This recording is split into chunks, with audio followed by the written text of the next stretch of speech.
Nice to see you again, Traveler and Paimon.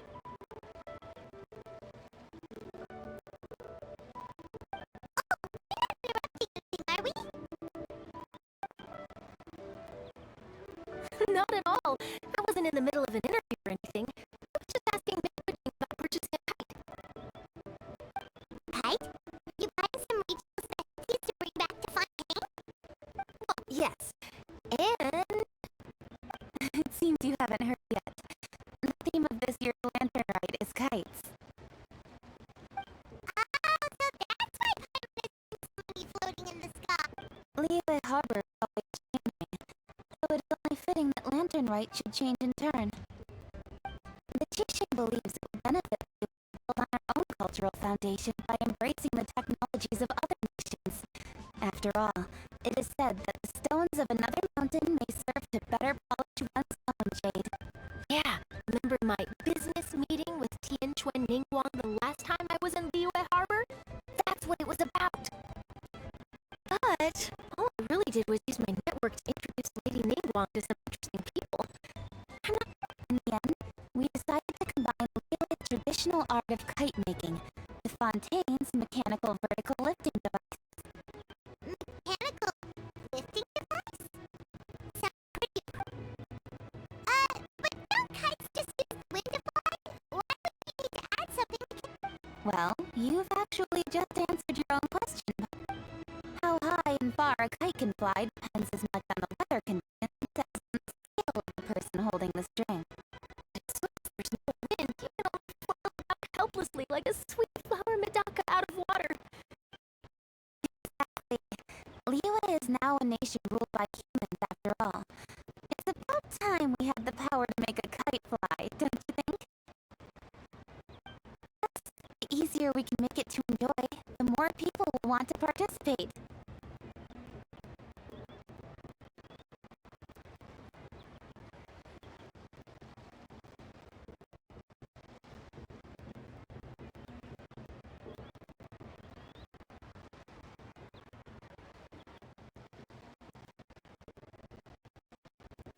Right? I also thought it was a novel idea. Plus, it shouldn't cost much to do.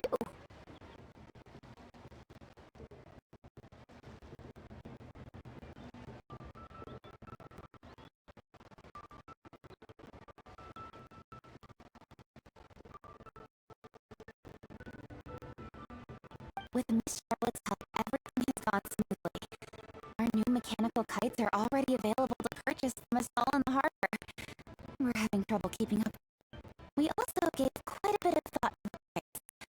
We didn't want it to be too much more expensive than Cool!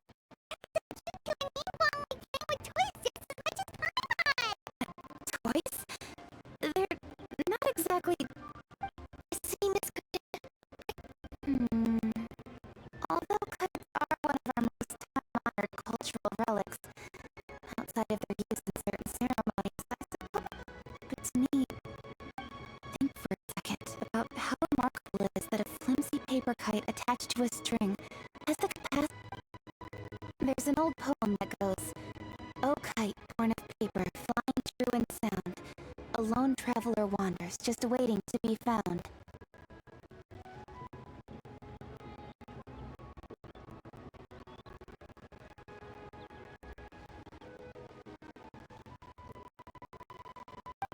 In the past, poets from Lyue used kites to symbolize a feeling of longing, or evoke the peaceful.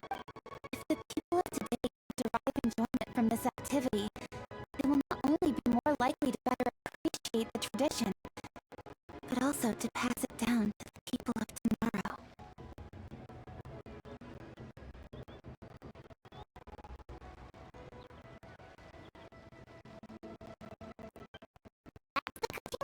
Always thinking 5 steps ahead of it. well said, Miss Keching. I've learned quite a bit myself. As long as you're willing to listen, I'm happy to share. I also know quite a lot about the various folk traditions related.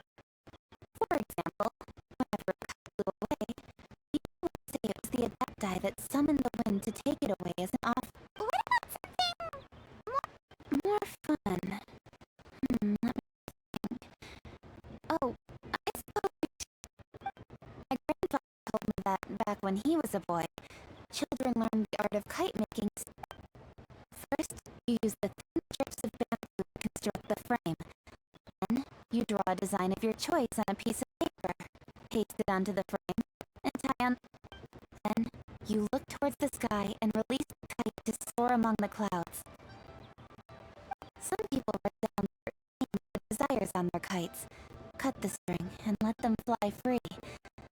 Others may Are certain designs associated with certain meanings? I'm gonna jot all of this down.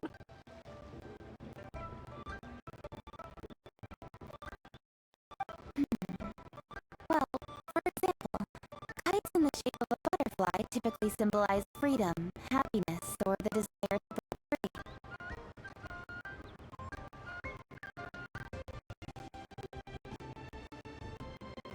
Fascinating. What else can you tell me? The scissor-tailed swallow is the most tragic sign. It symbolizes good fortune and joyful tidings. Different colors also have small variations in. Are these commonly understood meanings and symbols in Lyune? Kind of like the language of flowers in Fontaine. I believe so.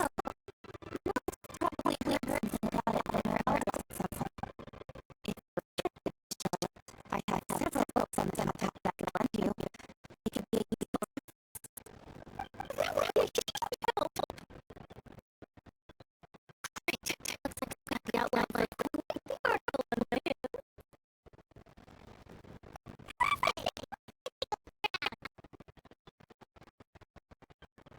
And then I'll also show it to my home for a little while.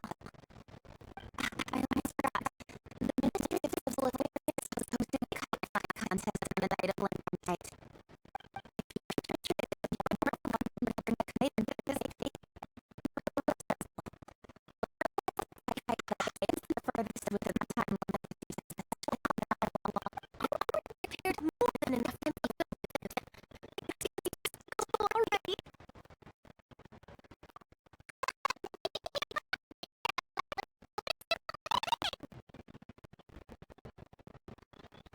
It's better to pull up profile building never stop coming.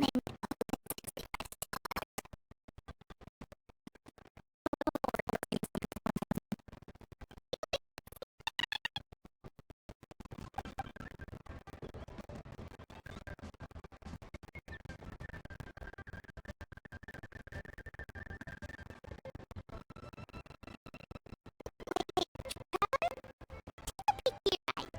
Do you see those two people looking over there?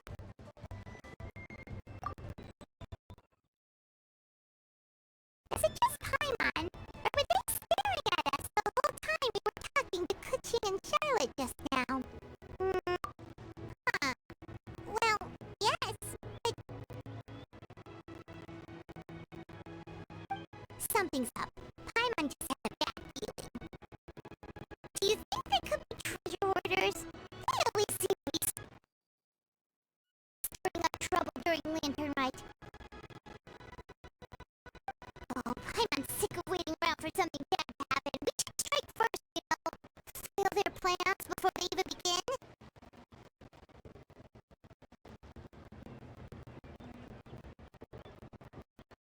You go right, Paimon will go left.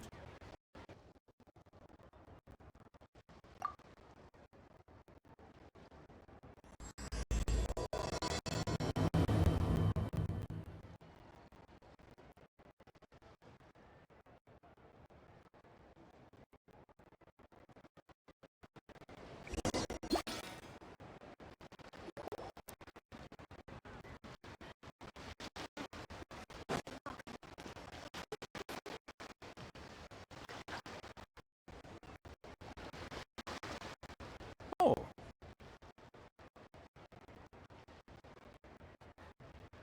it is with such an air of urgency that you appear before us. Your comportment suggests you believe us to have committed some heinous crime. Perhaps you could enlighten us as to... Where did this buddy did it come from? You should be the one doing the enlightening, buddy.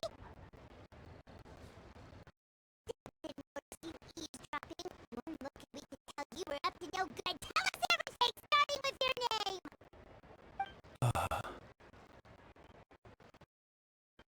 One bears no secret for two such as yourselves.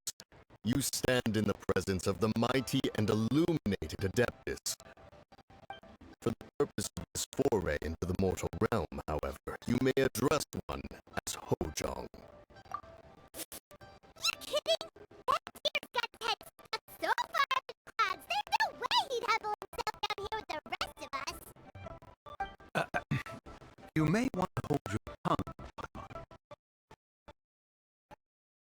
That Paimon is gonna believe you just because you know her name. Let Paimon guess. You're supposed to be Mountain Shaper, right? Indeed, Mooncarver and myself have descended upon the mortal realm for a visit. The two of you may call me Gian. Looks like you did your research. But in our experience, the harder you try to lead us on, the more likely it is that we've got a big fish on our hands. We'll go straight to the Lilith and have you arrested for impersonating a guy. Preposterous! Utterly preposterous! Tell us something now. And if that knowledge to any During the last lantern rite, we gathered at Mount Hulau, Rex Lapis, and made use of Cloud Retainer's supreme cuisine machine. Perhaps you have some. The flavor of that soup was more than enough to whet one's appetite. As such, Cloud Retainer insisted to my use of the device beyond that angular. Baffled upon one's last soldier of Bigger Mountain, did you not immediately attempt to hide the device behind one must have. No, this is one is simply to emphasize the veracity of our claim? personal matters so readily. You might think one bears no different from Cloud Retainer. Forget it. One doesn't have the breath to waste on such pet. that might have been more detailed than we needed. Seems like you two are. But, for being as forgiving, this is just water under the bridge.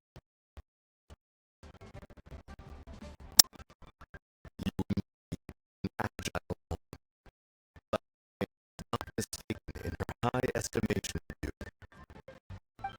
I'm still curious about something. It's just. I don't can understand why Mountain Shaper is here, but why did you decide to come to the city, Mooncarver? It's not really your thing, is it?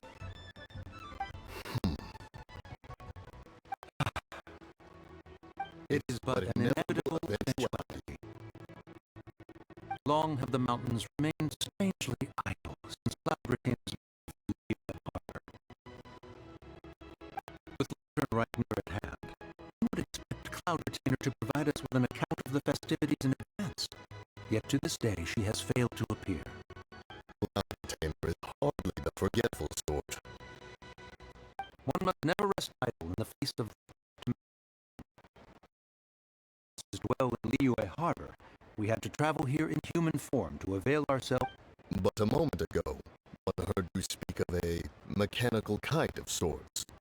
It appears the essence of the situation has Huh. So, you're not looking for Cloud Retainer? There are aspects of Cloud Retainer's temperament that remain opaque to young Paimon.